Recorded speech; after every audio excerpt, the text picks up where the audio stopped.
Qəbizlikdən əziyyət çəkənlərin nəzərinə ümumiyyətlə çox belə müraciətlər olunur. Qəbizliyin ən birinci düşməni düzgün qidalanmamaqdır və quru yeməklər nəticəsində əmələ gəlir.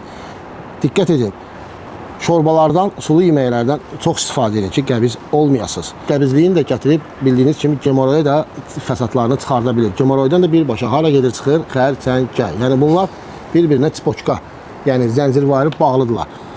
Qəbiz olmamaq üçün, ümumiyyətlə qəbiz deyilik, gözləməyək ki, qəbiz olaq ki, müalicə alaq. Ara sıra bu gözəl, möhtəşəm təbiətin bəxş etdiyi azlıq otu, bir çoxları buna dəvə gözü, bir çoxları azlıq otu deyil.